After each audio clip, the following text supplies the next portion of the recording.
Bonjour à toutes et à tous. Heureux de se retrouver encore aujourd'hui pour le partage de la parole de Dieu. J'espère que vous allez bien. Si ce n'est pas le cas, le Seigneur va encore vous encourager, vous fortifier ce matin. Il va vous bénir parce que notre Dieu, pour lui, il n'y a pas de souci et il voit que vous êtes précieux à ses yeux. Et quand vous êtes précieux, il va agir. Nous allons parler d'un homme ce matin, de la Bible bien sûr, et de la vie de cet homme, nous allons permettre au Seigneur de nous encourager, de nous fortifier. Et pour ce faire, nous allons faire une lecture dans dans l'évangile de Luc, au chapitre 5, Luc chapitre 5, et au verset 27. Voilà, si vous avez le livre à portée de main, vous pourrez suivre, sinon je vais le lire pour vous, il n'y a pas de souci. Voilà, je fais la lecture. Après cela, Jésus sortit, il aperçut un péager nommé Lévi, assis au bureau des péages. Il lui dit, « Suis-moi. » Lévi laissa tout et se leva et le suivit. Lévi lui fit un grand festin dans sa maison, et il y avait une foule nombreuse de péagers et d'autres personnes à table avec eux. Les pharisiens et leurs scribes murmuraient, disaient à ses disciples, « Pourquoi mangez-vous et buvez-vous avec les péagers et les pécheurs ?» Jésus prit la parole et leur dit, « Ce ne sont pas ceux qui sont en bonne santé qui ont besoin de médecins, mais les malades. Je ne suis pas venu appeler des justes, mais des pécheurs à la repentance. » Amen. Nous allons parler de Lévi, le publicain. Ce message ce matin est un message d'espoir pour ceux qui sont attristés, ceux qui sont blessés, ceux qui sont cassés, pour ceux qui ne connaissent pas le Christ. Lévi était un collecteur d'impôts. C'était un Israélite, un Juif, mais il travaillait pour l'ennemi. Il travaillait pour l'Empire. Il travaillait pour Rome. Et c'était quelque chose qui était mal vu en ce temps-là. Parce qu'il semblerait que le collecteur, sur la somme récoltée, mettait une partie dans sa poche. Et peut-être qu'il disait même qu'il demandait un peu plus. Et c'est pour cela qu'ils étaient mal vus. Mais Jésus a vu cet homme. Jésus a vu cet homme. Jésus, ici, à peine guérit le paralytique en marchant dans les rues de Capernaum. Et là, il y avait beaucoup de gens autour de lui. Des riches qui achetaient des choses dans les magasins, qui faisaient leurs emplettes. Les chefs religieux légalistes, mécontents que Jésus s'intéresse aux pécheurs. Ils pensaient qu'ils étaient justes, ces hommes-là, ces religieux. Jésus qui marchait remarqua un publicain du nom de Lévi, collecteur d'impôts. Il était là, à sa table de travail. Il collectait les impôts. Nous allons voir ensemble quelques points ce matin. Premier point que nous allons voir, c'est Jésus remarqua Lévi.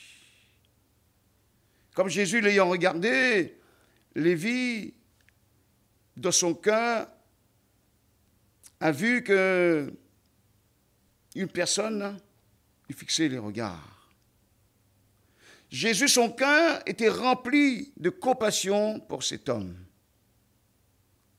Il y avait de la compassion qui jaillissait du cœur de Jésus pour cet homme, Lévi. Pourquoi? Mais parce que Lévi était un blessé du chemin, rejeté, méprisé. Et cela a été dit aussi par le métier qu'il faisait. Vous voyez un peu, il avait une certaine réputation, une mauvaise réputation, et Lévi était malheureux, blessé, brisé. Il était comme ce roseau cassé. Il était rejeté par les hommes, la population, les Juifs en ce temps-là. Comme un collecteur d'impôts, Lévi était un paria social en ce temps-là. Il gagnait bien sa vie, mais était considéré comme un paria. Les Juifs détestaient les collecteurs d'impôts parce que la plupart d'entre eux trichaient. Ils escroquaient l'argent des gens, disait la tradition. Ils étaient détestés parce qu'ils étaient considérés comme des traîtres qui travaillaient pour Rome. C'était difficile. Lévi n'avait pas de vrais amis. Il avait probablement été méprisé même par sa propre famille parce qu'il travaillait pour l'ennemi, l'occupant. Une question intéressante ce matin pour vous. Êtes-vous comme Lévi, brisé, cassé, troublé, mal aimé, rejeté, vivant dans la solitude. Jésus a les regards sur toi. Il te fixe, il te regarde. Il y a une grande compassion qui jaillit de son cœur pour toi. Et c'est très intéressant pour toi ce matin. Si vous êtes blessé, rejeté, Jésus ne veut pas passer outre ce matin. Il ne veut pas se détourner de vous, de toi, mon ami. Il ne veut pas vous ignorer. Il ne peut pas fermer les yeux sur de telles situations. Il ne veut pas fermer ses yeux tout en sachant que vous êtes dans des complications. Jésus vous voit dans votre détresse. Il sait que vous êtes seul, vous êtes abandonné, détesté, délaissé. Et Jésus s'arrête, comme il s'est arrêté pour Lévi. Il s'arrête. Comme il a remarqué Lévi, il vous a vu. Il vous a remarqué. Il t'a remarqué. Jésus vous a remarqué. Jésus s'arrête pour toi aujourd'hui. Lévi était un homme vide. Vide. Son compte en banque était certainement plein. Son coffre à la maison devait être plein en argent, en pièces d'or. Mais c'était un homme vide. Son cœur était vide. Peut-être que ton cœur est vide ce matin. Lévi avait acquis beaucoup de richesses, étant donné de par son métier. C'était le matérialisme qui l'avait conduit dans une telle profession, un tel métier. Certainement, s'il était à notre époque, s'il voulait un iPhone, il aurait eu tout de suite, un sac de marque, il aurait eu tout de suite. Certainement, s'il voulait s'acheter une maison pour lui faire plaisir, il avait droit, il a droit. Quelqu'un qui s'achète une maison, il a droit de se faire plaisir, il a droit de penser à sa famille, il a droit. Certainement qu'il n'y aurait pas eu de problème pour Lévi. Voyez un peu? Mais il y en a qui ne peuvent pas, comme Lévi. Pourquoi? Parce qu'ils sont démunis, les parents n'ont pas beaucoup d'argent, le peu qu'ils ont, c'est pour vivre, et ces gens-là, c'est difficile pour eux, la vie est difficile, compliquée. Lévi, dans sa vie, avait été capturé par le matérialisme. Mais le matérialiste ne pourra jamais satisfaire les besoins d'un cœur. Le matériel ne pourra jamais satisfaire les besoins d'un cœur, les besoins de votre cœur ce matin. Mais il y a d'autres besoins, des besoins intérieurs. Les besoins intérieurs, les besoins du cœur. Maintenant, il est riche et qu'il a fait des choses en grand. Il est encore plus vide que jamais. Êtes-vous dans cette situation? Es-tu dans cette situation? De nombreux jeunes sont capturés par le matérialisme. Mais le matérialisme ne peut jamais les satisfaire. Parce que les profondeurs de l'intérieur de leur cœur est un endroit vide. Et le Seigneur, lui, il veut combler l'intérieur, les profondeurs de votre cœur vide ce matin. Il veut combler toutes ces profondeurs par sa présence, par son amour, par sa gloire, par son éternité, par sa personne. Le Seigneur veut régner dans ton cœur. Il veut enlever tout ce qui est mauvais, tout ce qui t'emmène à être triste, malheureux, tout ce qui brise ta vie. Le Seigneur veut te remplir avec son amour grand. Un véritable amour. Cet amour qui l'a emmené à livrer sa vie à la croix. Il n'y a pas de plus grand amour que mourir pour ses amis, que d'offrir sa vie pour ses amis. Jésus a offert sa vie pour tous les hommes. Pour toi, mon ami, il est mort. Pour que tu ne sois plus jamais vide, pour que tu sois rempli de sa présence, pour qu'il vit en toi, qu'il règne en toi, qu'il soit présent en toi, pour qu'il dirige ta vie, pour que réellement tu puisses entendre sa voix, la voix du bon berger. Lévi est une personne malade, malade. Jésus a dit que Lévi est une personne malade. J'ai vu les ravages, comme vous, de la maladie physique, comme vous. Nous avons pu voir des personnes malades, des personnes qui vivaient sous la pression de maladies compliquées, maladies difficiles. Dans ma famille, j'ai vu des gens mourir avec des complications de santé difficiles. J'ai vu des personnes aussi, comme vous d'ailleurs, en bonne santé, qui étaient indépendantes, prendre leur force, perdre leur force, c'est-à-dire perdre leur poids et mourir dans un délai très bref, après avoir été diagnostiqués avec un cancer. C'était pourtant des gens qui étaient en bonne santé, indépendantes. Ils croquaient la vie à pleines dents. Et tout à coup, ils sont ressortis du cabinet du médecin avec une mauvaise nouvelle. Ils avaient été diagnostiqués avec une maladie grave, un cancer. Tout s'effondre. Notre monde s'effondre, s'effrite. Tout bascule. Tout devient sablonneux. Je m'enfonce comme dans du sable. Il n'y a plus rien qui résiste. Jésus a dit que Lévi était un homme malade. Et cette maladie n'était pas physique. Cette maladie qui avait atteint Lévi, c'était le péché. Parce qu'au départ, Adam et Ève avaient péché. Et le péché atteint tous les hommes, parce que nous sommes tous descendants d'Adam et Ève. Et la Bible dit que tous ont péché et sont privés de la gloire de Dieu. Les ravages du péché est pire que la mort physique. C'est la vie éternelle dans le feu de l'enfer, dans la séparation d'avec Dieu. Mais cependant, Jésus est mort pour nous sauver, pour nous guérir, nous relever, nous combler comme il a comblé Lévi, qui est devenu Matthieu. Deuxième point, Jésus invite Lévi. Lorsque Jésus approchait de Lévi, il a été choqué. Pas beaucoup de gens voulaient s'associer à lui. Lévi était un pécheur considéré comme un paria, mis de côté. Vous voyez un peu?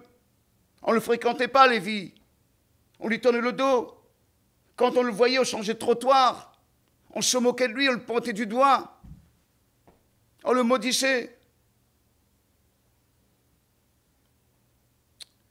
Jésus a été une célébrité. Il est toujours une célébrité, dont beaucoup disent qu'il était le Fils de l'homme, qui opère des signes et des prodiges. En ce temps-là, Jésus, la renommée de Jésus était connue. Et c'était compliqué du fait que Jésus s'approche de Lévi. Les Juifs ne comprennent pas cela. Que quelqu'un aussi célèbre que Jésus, un homme soi-disant qui est le Fils de Dieu, s'approche d'un pécheur comme Lévi, c'était mal vu. Ils ne comprennent pas. Ils ne comprennent pas. Ils sont contre cela. Mais Jésus invite Lévi à le suivre, c'est-à-dire Matthieu à le suivre. Jésus, ce matin, vous invite à le suivre. Comme Matthieu a suivi Jésus, comme Lévi a suivi Jésus, ce matin, suivez Jésus. Levez-vous, suivez Jésus. Lévi a tout quitté pour suivre le Christ. Il a organisé dans sa maison, à cause de sa joie d'avoir rencontré le Sauveur, le Messie, Jésus, il a organisé dans sa maison une grande réception. Il y avait un grand banquet pour Jésus dans sa maison. Parce qu'il y avait de la joie dans son cœur. Et ce jour-là, il y avait de la joie dans sa maison. Quand Jésus vient nous rencontrer, quand Jésus s'approche de nous, quand Jésus vient dans notre vie, quand nous l'acceptons dans notre vie, c'est-à-dire quand nous croyons en lui, quand nous marchons avec, il y a une grande joie dans notre cœur, une joie que mes parents ne peuvent pas me donner, une joie que je ne pourrai jamais acheter, une joie que mon argent ne pourra jamais m'emmener à être possesseur d'une telle joie. La joie qui vient du fait que nous avons accepté Jésus dans notre vie, dans notre cœur. Les chaînes de la décadence et de l'obscurité ont été brisées. Jésus a libéré cet homme. Jésus a franchi cet homme. Jésus a purifié son cœur. Jésus a sauvé cet homme. Et la Bible nous rappelle que le sang de Jésus nous purifie de tout péché. Le sang de Jésus ce matin vient purifier ton âme toute ta vie. Quand le Christ est dans notre maison, il y aura la guérison et la restauration. Et ainsi, nous allons partager ce que le Christ a fait pour nous. Troisième point, le Christ est mort pour Lévi, c'est-à-dire pour Matthieu. Les chefs religieux étaient furieux parce que Jésus est allé à la maison, à la rencontre d'un pécheur, que Jésus est entré dans la maison de ce pécheur. Il est entré dans la maison de Lévi, Matthieu. Et voilà le constat, ils pensaient que Il était impossible pour Lévi d'être sauvé. Aucun homme ne peut se sauver lui-même. Aucune religion ne peut sauver un homme. Aucun religieux ne peut sauver. Il n'y a que Jésus. Ça, il ne le savait pas. Ce matin, Jésus, quoi que tu puisses faire dans ta vie, quoi que vous ayez fait dans votre vie, Jésus veut vous sauver ce matin. Parce qu'il est le sauveur. L'ange a dit à Marie, il s'appellera Jésus, qui veut dire sauveur. Il est le sauveur du monde. Il veut vous sauver ce matin, quoi que vous ayez pu faire. Tout d'abord, nous apprenons une leçon ici, et c'est que nous ne devons pas être comme les pharisiens, ces religieux. Jésus aime tous les hommes. Jésus aimait ces pharisiens, ces religieux, méprisants. Peu importe ce que nous ayons pu faire, peu importe ce que nos contemporains ont pu faire, Jésus veut les sauver. Jésus est allé à la maison de Lévi, Jésus est entré dans la maison de Lévi, car Jésus aimait tellement Lévi. Jésus voulait lui pardonner de tout ce qu'il a pu faire, de tous ses péchés. Et Jésus, ce matin, veut entrer dans votre vie. Jésus veut vous pardonner, vous sauver. Jésus veut entrer dans votre maison. Jésus veut régner au milieu de votre famille. Il veut pardonner tous vos péchés. Il est allé à la maison de Lévi, car il savait que le jour allait venir où il allait mourir sur cette croix infâme. Jésus devait mourir pour sauver Lévi. Il est mort. Et Lévi est devenu un apôtre de Jésus, Matthieu. Un jour, nous rencontrerons lors de la résurrection, quand Jésus nous sortira de la poussière, de la mort. Si nous croyons en Jésus, si tu crois en Jésus, nous régnerons avec lui et nous verrons ses apôtres, nous verrons ses hommes, nous verrons Lévi, Matthieu, qui a donné sa vie à Jésus, qui a été sauvé, qui a reçu la vie éternelle, sauvé de l'enfer. Jésus est mort à la croix pour vous sauver, pour te sauver. En conclusion, Jésus est ici ce matin, présent, à côté de vous. Jésus est là dans votre maison, au milieu de votre famille. Il est là dans votre bureau, tu es là. Tu as fait une petite pause afin d'écouter le message sur YouTube. Jésus est là dans ton bureau. Afin d'écouter le message sur le site, sur cette télé, Jésus est là avec toi dans ton travail. Il est passé vous voir. Jésus ne veut pas passer outre. Il ne veut pas se détourner de vous. Non, Jésus ne veut pas se montrer indifférent à votre situation. Il s'intéresse à toi.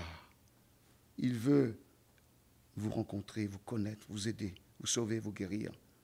Jésus a remarqué vos douleurs, vos souffrances. Il a remarqué que ça va mal dans votre vie. Il a remarqué que vous êtes un pécheur qui veut être sauvé, qui veut croire en Jésus. Il a remarqué que vous avez besoin d'être guéri de votre maladie, votre souffrance. Maladie du cœur et maladie de votre corps. Voulez-vous le suivre? Mon ami, veux-tu suivre Jésus? Veux-tu suivre Jésus? Il a dit, venez à moi, vous qui êtes fatigués, chargés, vous qui êtes écrasés sous des fardeaux lourds, pesants, je vous donnerai du repos. Venez à moi, vous qui avez le cœur brisé. Venez à moi, vous dont la vie est brisée. Venez à moi, vous dont la famille est brisée. Venez à moi, vous dont la santé est brisée, détruite. Venez à moi, je vais vous guérir. Venez à moi, et je vous sauverai, je vous bénirai. Venez à moi, je vous pardonnerai de vos péchés. Venez à Jésus. Vous qui ployez sous des fardeaux lourds, difficiles, compliqués, venez à Jésus. Qu'est-ce qui vous écrase ce matin? Le péché? La maladie, le chômage, les difficultés de famille, problèmes de couple, le travail, les enfants qui rencontrent des difficultés pour les études, les enfants malades, les enfants rebelles, venez à Jésus. Viens à Jésus. Comme Jésus a rencontré Lévi, il veut te rencontrer ce matin. Que le Seigneur vous bénisse. Amen.